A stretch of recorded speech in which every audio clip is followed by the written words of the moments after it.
예수님은 산상수훈을 제자들에게 가르치시면서 산에 올라가 앉아서 가르치셨습니다. 앉아서 가르치셨다 함은 하나님 아들의 권세를 가지고 그 권위를 가지고 제자들을 가르치셨다라는 것을 지난 시간에 배웠습니다. 주님은 오늘 이 시간에도 우리들에게 하나님 아들의 권세를 가지고 마태복음 5장 3절 말씀을 우리들에게 주시고 우리들에게 말씀하시는 줄로 믿습니다.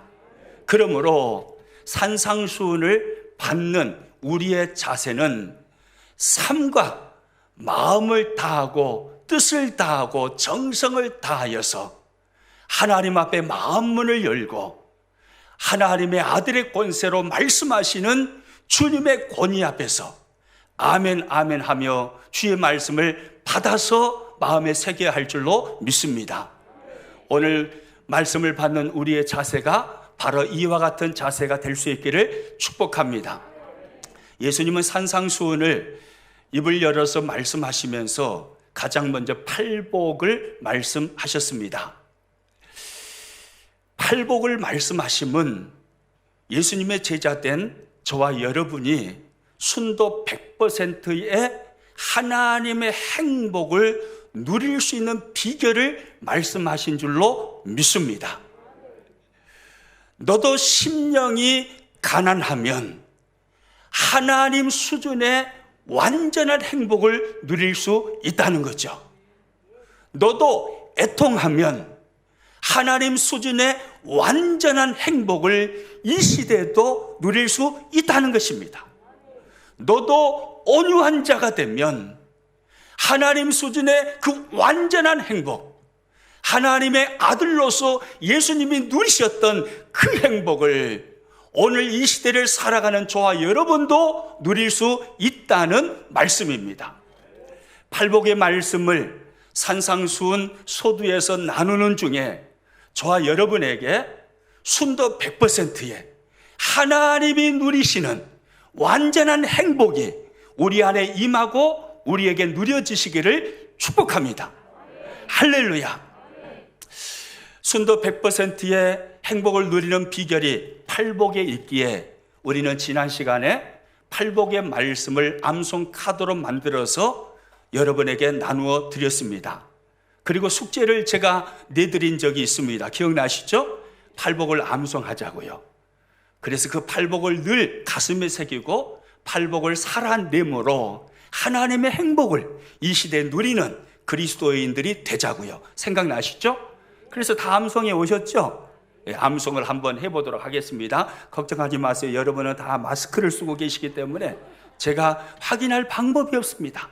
마태복음 5장 3절에서 10절까지 우리 자신 있게 팔복 말씀을 암송해 보도록 하겠습니다. 시작. 심령이 가난한 자는 복이 있나니 천국이 그들의 것이며 애통하는 자는 복이 있나니 그들이 위로를 받을 것이며 온유한 자는 복이 있나니 그들이 땅을 기업으로 받을 것이며 의에 줄이고 목마른 자는 복이 있나니 그들이 배부를 것이며 긍휼히 여기는 자는 복이 있나니 그들이 긍휼히 여김을 받을 것이며 마음이 청결한 자는 복이 있나니 그들이 하나님을 볼 것이며 화평하게 하는 자는 복이 있나니 그들이 하나님의 아들이라 일컬음을 받을 것이며 의를 위하여 박해를 받은 자는 복이 있나니 천국이 그들의 것임이라. 할렐루야.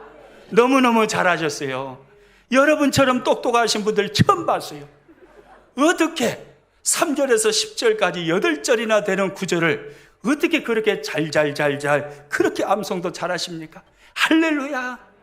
그 팔복이 우리에게 삶이 되어서 하나님 수준의 행복을 누려가시기를 주님의 이름으로 축복합니다. 오늘은 예수님의 팔복의 말씀 중에 첫 번째 복으로 말씀하신 심령이 가난한 자는 복이 있나니 천국이 그들의 것이며 라는 말씀을 깊이 살펴보겠습니다. 오늘 본문 3절 말씀 같이 읽습니다. 심령이 가난한 자는 복이 있나니 천국이 그들의 것이며. 심령이 가난한 자가 누리는 복, 이것을 주님은 팔복 중에 첫 번째 복으로 말씀하셨습니다. 가난, 이 단어는 현대인들에게 참 매력이 없는 단어이죠. 현대인들이 싫어하는 말들 중에 가난이 있을 것입니다. 그래서요, 영국의 문학가인 사무엘 존슨은 이렇게 외쳤습니다. 가난해지지 않도록 결심하십시오. 가난은 행복의 적입니다. 아마 사무엘 존슨의 이 말은 현대인들의 마음을 대변하는 말이 아닌가 싶습니다. 어느 누구든 현대를 살아가는 모든 사람들은 가난을 싫어할 것입니다. 할 수만 있다면 부유한 삶을 살고 싶지 누가 가난한 삶을 살고 싶겠습니까? 그런데 오늘 주님은 말씀하십니다. 심령이 가난한 자는 복이 있나니. 현대인들의 입맛에 맞춘 주님의 말씀이라면 이렇게 말씀하셔야 했을 것입니다. 심령이 부유한 자는 복이 있나니 천국이 그들의 것임이요. 그런데 주님은 그렇게 말씀하지 않으셨습니다. 더더군다나 누가복음에 나오는 병행 구절에 가서 보면 심령이라는 단어를 아예 빼버립니다. 그리고 예수님의 팔복 중에 첫 번째 복을 거기에 말씀하면서 가난한 자는 복이 있나니 라고 말씀을 하였습니다. 누가복음 6장 20절 같이 읽습니다. 예수께서 눈을 들어 제자들을 보시고 이르시되 너희 가난한 자는 복이 있나니 하나님의 나라가 너희 것임이요. 너희 가난한 자는 복이 있나니.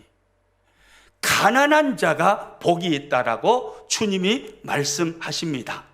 참 달가운 말씀이 아닌 것 같습니다. 특히 이 가난이라는 이 단어를 언어로 살펴보면 더욱 그렇게 느껴집니다. 이 가난이라는 이 단어 헬라어 언어는요, 포토코스라는 단어인데 거지라는 뜻입니다. 우리 한글로는 가난 이렇게 번역이 됐는데 좀 더 언어에 맞게 이해를 하면 거지라는 그 단어로 이해할 수 있습니다. 이 단어는요, 누가복음 16장에 가서 보면 부자의 대문 밖에서 날마다 음식 부스러기를 기다리면서 죽을 때까지 구걸하며 그 대문 앞에서 거름뱅이로 살았던 나사로를 표현하는 단어입니다. 그러니까 다른 사람하고 비교했을 때 내가 가진 것이 조금 부족해서 아쉬워 불편한 가난을 말하는 게 아닙니다. 당장 오늘 점심 먹을 것이 없는 것입니다. 구걸하지 아니하면, 동냥을 하지 아니하면 한순간도 살아갈 수 없는 거지, 그 거지라는 단어를 예수님은 사용하고 계십니다. 그러니까 예수님이 말씀하신 이 거지, 가난이라는 이 단어, 현대인들의 입맛에 전혀 맞지 않죠. 달갑지 않는 말씀입니다. 그러나 오늘 우리가 본문을 보면서요, 오해하지 말아야 할 것은 예수님이 말씀하신 가난은 환경적인 가난을 말씀하신 것이 아니라는 것입니다. 예수님은 환경적으로 가난한 자가 복이 있고 환경적으로 부한 자는 저주가 있느니라 이렇게 말씀하신 것이 아닙니다. 이 말씀을 자세히 보시면 예수님이 말씀하신 가난은 심령의 가난이었음을 알 수 있습니다. 오늘 본문 3절 다시 한번 읽습니다. 심령이 가난한 자는 복이 있나니 천국이 그들의 것임이요. 환경의 가난이 아닙니다. 심령의 가난입니다. 마음이 가난한 자, 영혼이 가난한 자, 이 사람이 복이 있다라고 주님이 말씀하신 것입니다. 이렇게 본문을 이야기하면 어떤 분은 이렇게 물을 수 있을지 모르겠습니다. 아까 방금 누가복음 6장 20절에서 심령이라는 단어가 빠진 가난한 자가 복이 있다라고 말씀하지 않았습니까? 그러므로 우리 그리스도인들은 가난하게 살아야 되는 것 아닙니까? 부를 싫어하고 가난을 쫓아서 오로지 가난한 환경을 추구하고 살아야 되는 것 아닙니까? 이렇게 물으실지 모르겠습니다. 그러나 누가복음 6장 20절의 이 말씀은요, 좀 더 깊이 연구하여 이해할 필요가 있습니다. 왜냐하면 누가복음은 누가라는 사람이 데오빌로 각하라는 사람에게 복음서를 써서 보낸 내용입니다. 그러니까 수신자는 데오빌로 각하입니다. 누가복음 1장 3절 말씀 같이 읽겠습니다. 그 모든 일을 근원부터 자세히 미루어 살핀 나도 데오빌로 각하에게 차례대로 써 보내는 것이 좋은 줄 알았노니. 누가복음의 수신자가 누구라고 나와 있습니까? 데오빌로 각하예요. 그를 각하라고 부르고 있습니다. 우리는 데오빌로를 부를 때 각하라고 부르는 것을 통하여서 예측할 수 있습니다. 아, 이 사람은 많은 것을 가진 사람이구나. 이 사람은 지체감 높은 상류층의 사람이구나. 충분히 예측이 가능하잖아요. 각하라는 칭호를 받는 사람입니다. 그 모든 것을 가진 상류층의 부유함을 누리고 있는 데오빌로에게 누가는 그렇게 말하는 것입니다. 데오빌로 각하여, 당신이 누리고 있는 부와 권력을 의지해서는 하나님의 나라를 얻을 수 없습니다. 당신은 비록 환경적으로는 부와 권력을 누리고 있지만, 그러나 가난한 자의 마음으로, 아무것도 없는 거지와 같은 그 빈 마음으로 하나님 앞에 나아갈 때 하나님의 나라를 얻을 수 있습니다 라고 누가는요, 데오빌로 각하에게 복음서를 보낸 것입니다. 무슨 말인지 이해가 되시죠? 그러니까 예수님께서 팔복의 첫 번째 복으로 말씀하신 이 가난이라는 것은 육체의 가난, 환경의 가난이 아니라 심령의 가난을 말씀하시는 것입니다. 마음의 가난입니다. 영혼의 가난입니다. 심령이 가난하다는 것은 하나님 앞에 제자의 삶의 태도가 어떠해야 함을 가르치는 내용입니다. 하나님 앞에 서 있는 오늘 이 시대의 믿음의 사람들인 저와 여러분의 마음의 상태가 바로 이와 같아야 한다는 것을 주님이 말씀하시는 것입니다. 사람들과는 심령의 가난을 논할 필요가 없습니다. 그러나 거룩하신 하나님 앞에 나아갈 때는 반드시 우리 그리스도인들은 가난한 마음, 심령이 가난한 모습으로 나아가야 하는 것입니다. 심령이 가난하다는 것은요, 내가 내 속, 내 안, 내 마음을 들여다보니 의가 하나도 없는 것입니다. 하나님께 드릴 의를 전혀 발견하지 못합니다. 의에 대해서는 내 마음이 텅텅 비어 있습니다. 오직 죄악으로만 가득 차 있음을 깨닫게 되는 것입니다. 심령이 가난하다는 것은 내가 비록 교회에서 기도하고 전도도 열심히 하고 봉사도 열심히 하고 11조 생활도 하지만 그 모든 것은 나의 의가 아니라 하나님이 부어주신 은혜로 행하고 있음을 깨닫게 되는 것입니다. 심령이 가난하다는 것은 내 속을 살펴보니 아무런 의가 없고, 그래서 하나님 당신만이 나에게 함께 해 주셔야 합니다. 하나님이 안 계시면 저는 아무것도 아닙니다. 하나님 없으면 저는 꽝입니다. 하나님 안 계시면 제 인생 꽝입니다. 하나님이 반드시 나와 함께 해 주셔야 합니다.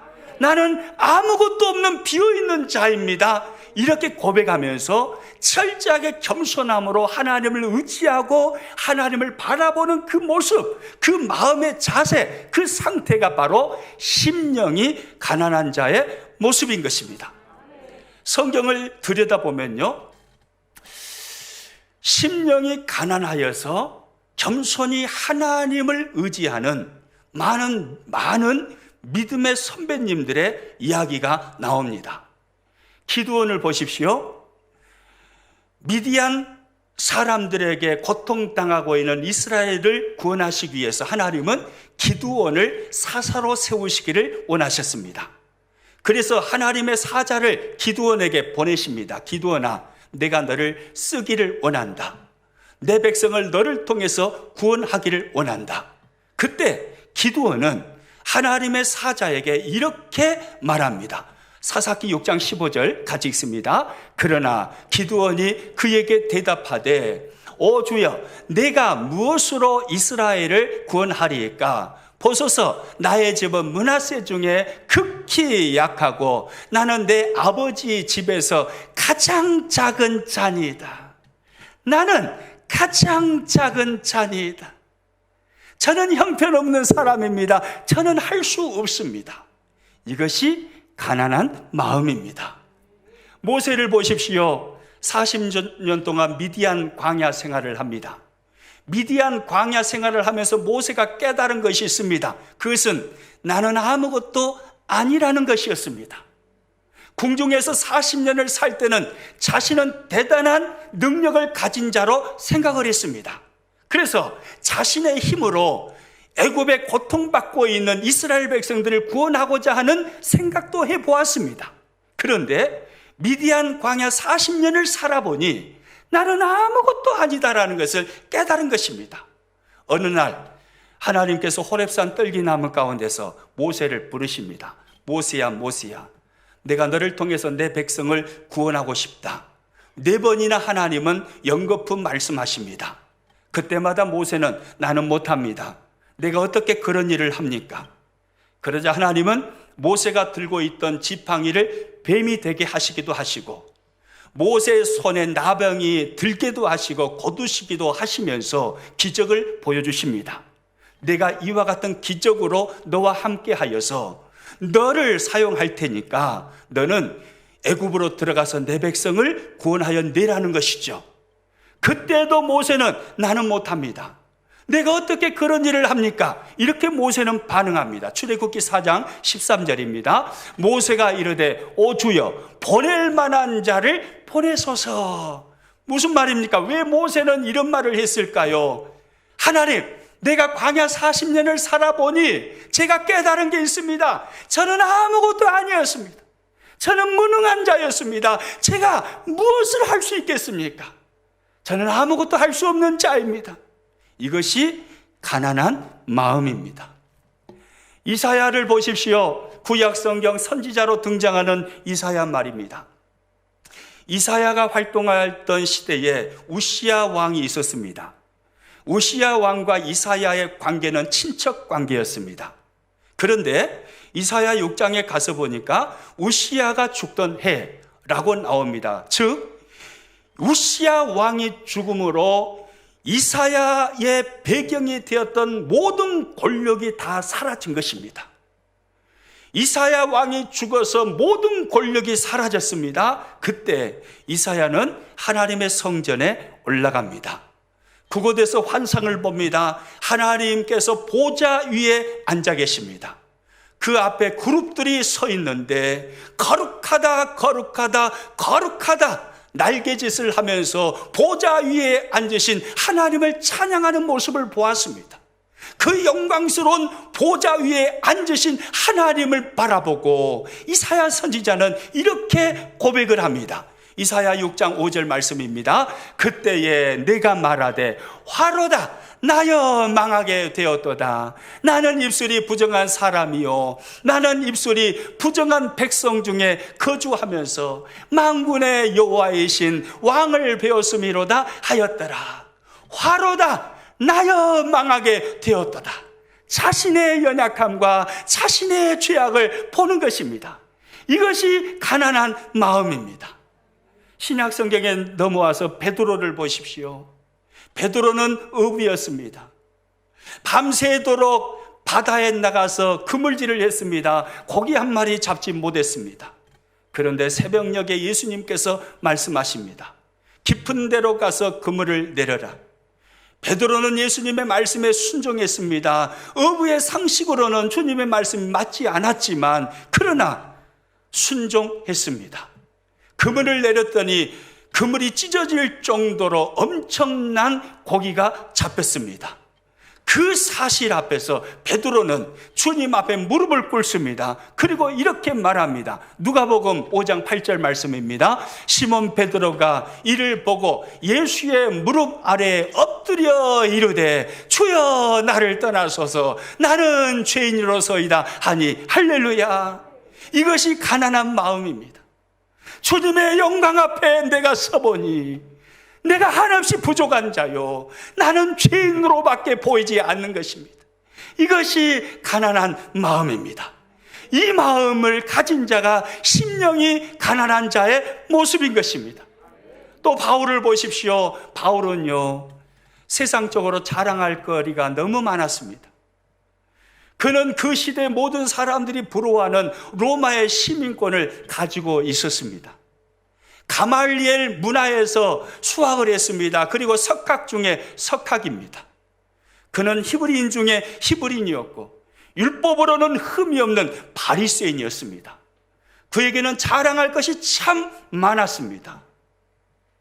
그런데 그가 다메섹 도상에서 예수님을 만난 이후에 그가 그토록 세상적으로 자랑거리 그렇게 많았던 그 모든 것을 그는 다 해로 여긴다라고 고백합니다.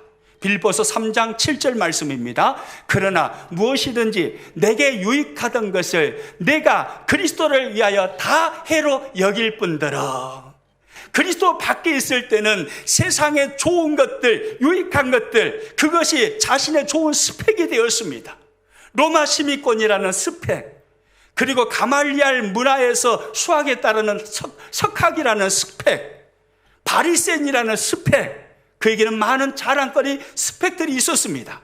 그런데 예수님을 만나고 보니 이 세상에서 자랑했던 그 스펙, 그 유능한 것들은 오히려 예수님께 가까이 나아가는 방해물에 불과하다는 것을 그가 깨달은 것입니다. 그래서 다 해로 여긴다라고 고백합니다. 그리고 이어지는 8절에서 바울은 이렇게 고백합니다. 같이 읽습니다. 또한 모든 것을 해로 여김은 내 주 그리스도 예수를 아는 지식이 가장 고상하기 때문이라. 내가 그를 위하여 모든 것을 잃어버리고 배설물로 여김은 그리스도를 얻고 그 안에서 발견되려 함이니. 할렐루야. 따라서 합니다. 배설물로 여김은 그 모든 유익하던 것을 배설물로 여긴다는 것입니다. 그 자랑했던 스펙들이 이제는 배설물로 보인다는 것입니다. 이것이 가난한 마음입니다.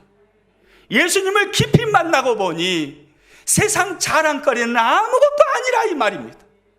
박사학위를 몇 개 가지고 있고 수억의 재산을 가지고 있고 남이 부러워하는 권력을 가지고 있을지라도 예수님을 만나고 보니 그것은 아무것도 아니더라. 이것이 가난한 마음입니다. 우리는 가난한 마음을요 무엇보다도 예수님의 생애 속에서 더 깊이 발견할 수가 있습니다. 예수님은 하나님이셨습니다. 그런데 예수님은 하나님의 보좌를 버리시고 사람의 몸을 입고 이 땅에 우리를 찾아오셨습니다. 주님은 하나님과 동등되신 분이십니다. 그러나 동등됨을 포기하시고 주님은 자신을 비우셨습니다. 그리고 사람이 되셔서 우리를 찾아오셨습니다. 빌립보서 2장 6절 7절입니다. 그는 근본 하나님의 본체시나 하나님과 동등됨을 취할 것으로 여기지 아니하시고 오히려 자기를 비워 종의 형체를 가지사 사람들과 같이 되셨고 영광스러운 삼위일체 하나님의 제2위격인 성자 하나님은 하나님과 동등됨을 버리시고 자신을 비우시고 사람이 되어서 이 땅에 우리를 찾아오셨습니다. 자신을 비우신 이 모습, 이것이 바로 가난한 마음입니다. 예수님은 이어서 8절에서 이렇게 말씀을 하십니다. 사람의 모양으로 나타나사 자기를 낮추시고 죽기까지 복종하셨으니 곧 십자가에 죽으심이라.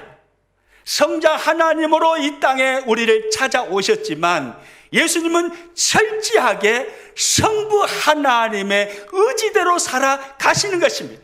성부 하나님 앞에 자신을 낮추시는 것입니다. 그리고 성부 하나님께서 주신 사명의 충성을 다하시는 것입니다. 이것이 가난한 마음입니다. 이 모습이 심령이 가난한 자의 모습입니다. 더더군다나요, 복음서를 보면 예수님은 나는 스스로 어떤 일도 하지 않는다라고 말씀하시는 부분들이 나옵니다. 요한복음 14장 10절 말씀 같이 읽겠습니다. 내가 너희에게 이르는 말은 스스로 하는 것이 아니라 아버지께서 내 안에 계셔서 그의 일을 하시는 것이라. 스스로 하는 것이 아니라 무슨 말입니까? 나는 내 의지를 가지고 내 뜻대로 내 스스로 하지 않는다. 나는 철저하게 하나님의 권위 앞에, 성부 하나님의 권위 앞에 굴복한다라는 의미이죠. 철저하게 자신을 낮추시는 것입니다. 철저하게 자신을 비우시는 것입니다. 예수님의 이 모습은요, 겟세마네 동산에서 기도하시는 모습에서 절정에 이릅니다. 누가복음 22장 42절 말씀 같이 읽습니다. 이르시되 아버지여 만일 아버지의 뜻이거든 이 잔을 내게서 옮기시옵소서. 그러나 내 온대로 마옵시고 아버지의 온대로 되기를 원하나이다 하시니 할렐루야. 예수님은요 완전한 하나님이셨지만 동시에 완전한 사람이셨습니다. 그래서 사람으로서 십자가의 고통이 얼마나 두렵고 떨리는 것인가를 주님은 너무나 잘 아셨습니다. 그래서 겟세마네 동산에서 기도하십니다. 아버지, 할 수만 있으면 이 십자가 넘어가게 하여 주옵소서. 그런데 그 다음에 뭐라고 기도하십니까? 그러나 내 원대로 마시옵고 아버지의 원대로 되기를 원하나이다. 할렐루야. 예수님은 철저하게 자신을 비우시는 것입니다. 성부 하나님의 권위 앞에 철저하게 자신을 굴복시키는 것입니다. 철저하게 자신을 낮추시는 주님의 이 모습, 이것이 바로 가난한 마음입니다. 예수님은 오늘 마태복음 5장 3절 8복 중에 첫 번째 복을 통해서 우리들에게 주문하시는 게 바로 이것입니다. 심령이 가난한 자가 되라는 것입니다. 심령이 가난하셨던 예수님을 닮아서, 가난한 마음을 가지고 계셨던 예수님을 닮아서 하나님이셨지만 철저하게 당신을 비우시고 자신을 낮추신 예수님을 닮아서 심령이 가난한 자가 되라고 말씀하십니다. 그러면서 오늘 본문을 자세히 보면 말씀하시죠. 심령이 가난한 자에게 이런 복을 주시겠다고 말씀하십니다. 그 복은 순도 100%의 하나님의 행복을 누리는 복이죠. 오늘 본문 5장 3절 다시 한번 읽습니다. 심령이 가난한 자는 복이 있나니 천국이 그들의 것임이요. 심령이 가난한 자는 뭐가 있다고요? 복이 있어요.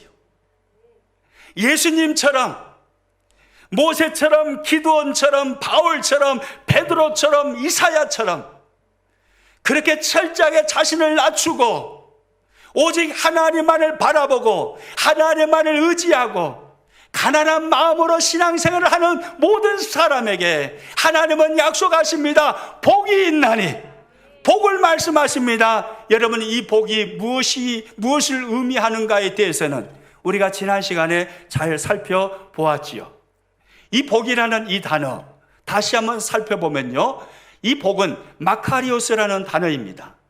이 복은 세상의 물질의 복을 말하는 것이 아닙니다.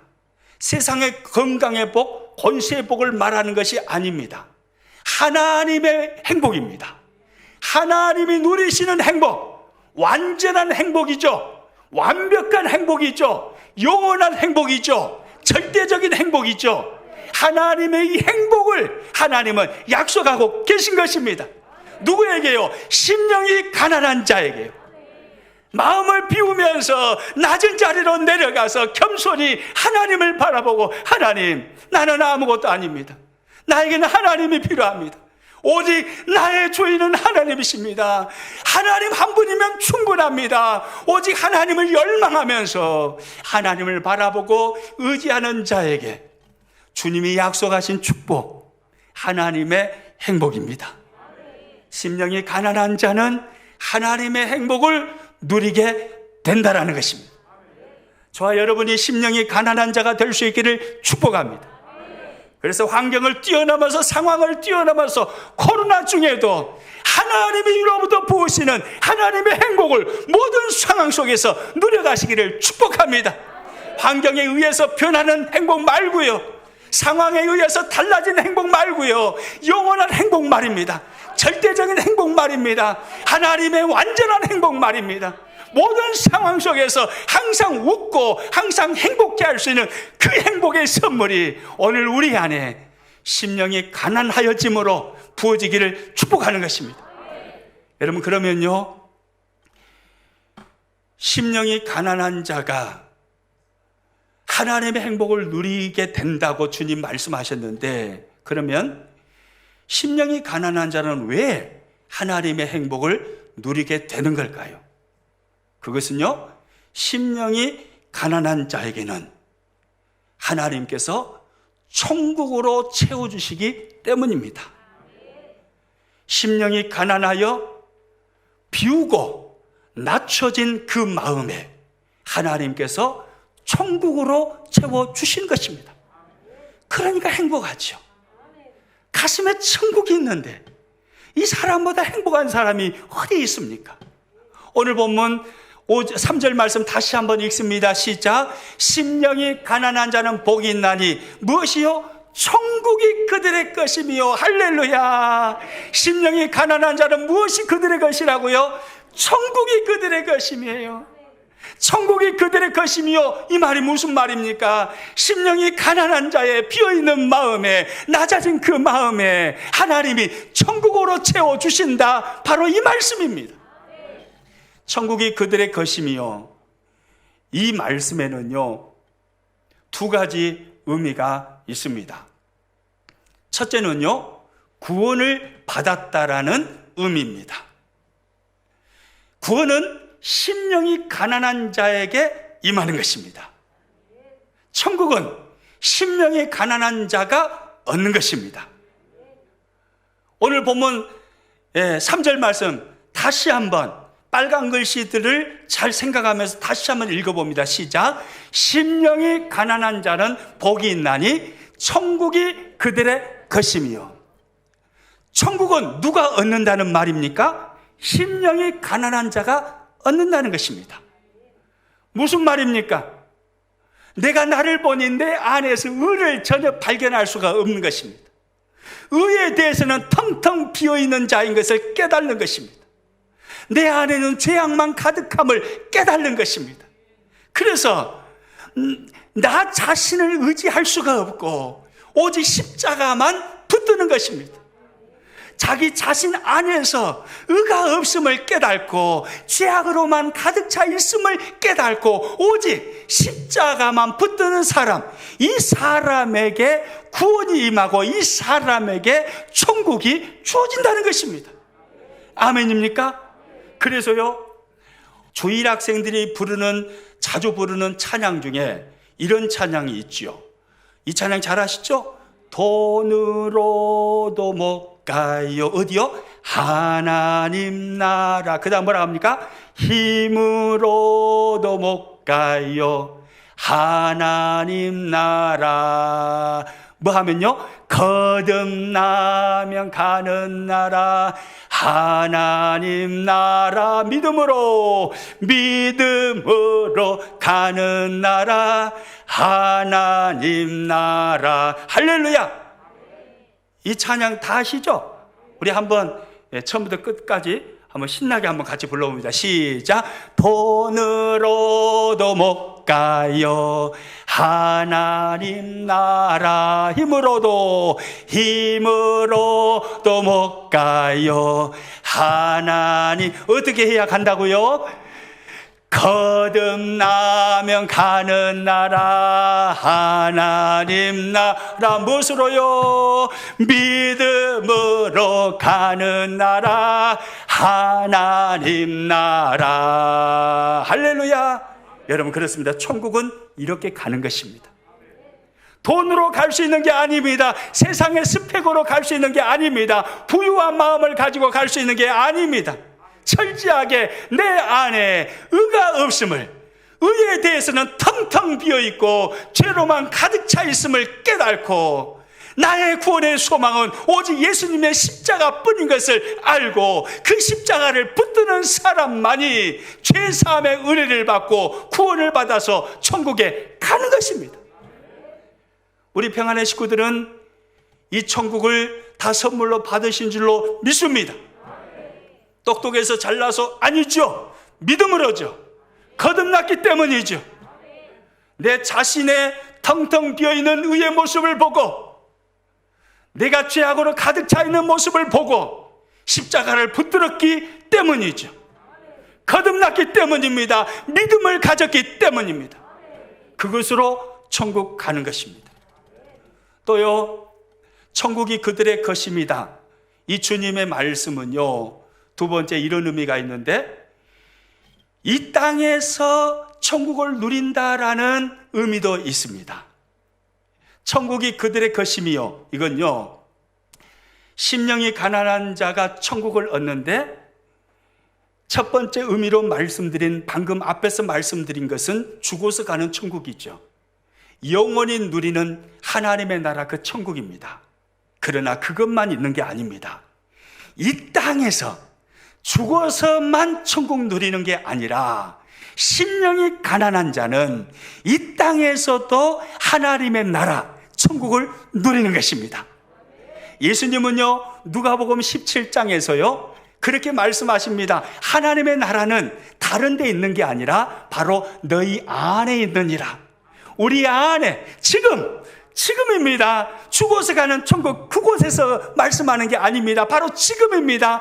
그것도 천국이지만 지금 신앙생활하고 있는 내가 살아가는 오늘이라는 이 세상, 지금 이곳에서 주님은 천국을 누릴 수 있다라고 말씀하는 것입니다. 너희 안에 있느니라. 누가복음 17장 21절 말씀입니다. 또 여기 있다 저기 있다고도 못하리니 하나님의 나라는 너희 안에 있느니라. 할렐루야. 하나님의 나라는 어디에 있다고요? 너희 안에 있느니라. 지금 너희 안에 있느니라. 누가 신앙생활하면서 천국을 누리는 줄 아느냐? 돈 많이 쌓아놓다고 누리는 게 아니야. 편안한 집을 갖고 놨다고 해서 거기에 천국이 있는 게 아니야. 예수님을 모시고 사는 심령 안에 천국이 있다는 것입니다. 예수님이 임재하심으로 예수님의 다스리심을 받는 그 사람이 이 땅에서도 천국을 누리게 된다는 것입니다. 아멘이십니까? 오늘 이 시대를 신앙생활하는 저와 여러분은 죽어서 가는 천국이 예약된 하나님의 백성들인 줄로 믿습니다. 왜요? 거듭났기 때문입니다. 의가 비어있는 자신의 마음을 깨달았고 자신이 죄인인 것을 깨달았기 때문입니다. 그래서 나의 소망은 오직 예수님의 십자가밖에 없다라는 것을 깨달았고 예수님을 구주로 고백하였고 내 인생의 주인으로 고백했기 때문입니다. 그래서 하나님의 나라, 죽어서 가는 그 천국은 우리 모두에게 예약이 되어 있습니다. 그러나 그것으로만 만족하지 마십시오. 예수님이 말씀하시는 천국은 죽어서만 가는 천국을 말씀하지 않으셨습니다. 이 땅에서도 천국을 누리게 된다라고 말씀하셨습니다. 심령이 가난한 자는 이 땅에서도 천국을 누리는 것입니다. 예수님을 마음에 모시고 예수님의 임재 속에서 철저하게 주님의 다스리심을 받으면 그 사람은 모든 상황 속에서도 환경을 뛰어넘어서 천국을 누리는 그리스도인의 가슴 뛰는 행복의 사람이 될 수 있다, 이 말이에요. 아멘이십니까? 우리가 이런 사람 될 수 있기를 축복합니다. 따라서 합니다. 심령이 가난한 자는 복이 있나니 천국이 그들의 것이며. 할렐루야. 저와 여러분 심령이 가난해지십시오. 비우십시오. 낮은 곳으로 내려가십시오. 언제나 하나님 앞에서 나는 아무것도 아니라고 고백하십시오. 예수님이면 충분하시다라고 고백하십시오. 하나님이 나와 함께 하셔야 된다라고 고백하십시오. 겸손히 낮은 자리로 내려가셔서 주님을 바라보십시오. 주님을 의지하십시오. 주님을 항상 기대하십시오. 그 가난한 마음에 심령이 가난해진 그 모습에 하나님의 나라는 임합니다. 그때 우리의 입에서 감탄사가 터져 나오는 것입니다. 복이 있나니, 이 말씀은 감탄사라고 지난 시간에 배웠죠. 심령이 가난해지니까 하나님이 부어주시는 그 천국의 복이 너무너무 커요. 그래서 우리 입술에서 터져 나오는 감탄사가 뭐라고요? 한 주 지나서 물론 잊어드셨겠죠. 우리의 감탄사가 와, 행복에 익은 거예요. 우리의 감탄사가 뭐라고요? 와, 행복에. 할렐루야. 우리 이 시대에 이 행복을 누리시기를 축복합니다. 세상 사람들이 볼 때는 이해가 되지 않을 수 있어요. 어떻게 저런 상황에서 행복해 할 수 있을까? 그런데 우리는 그렇게 살 수 있는 사람들입니다. 왜? 우리는 그리스도인이니까요. 우리는 심령이 가난한 자는 복이 있나니 천국이 그들의 것이며 라는 약속을 받은 자이니까요. 우리는 모든 상황을 뛰어넘어서 행복을 누릴 수 있습니다. 그래서 세상 사람들을 깜짝 놀라게 만드는 능력이 우리에게 있는 것입니다.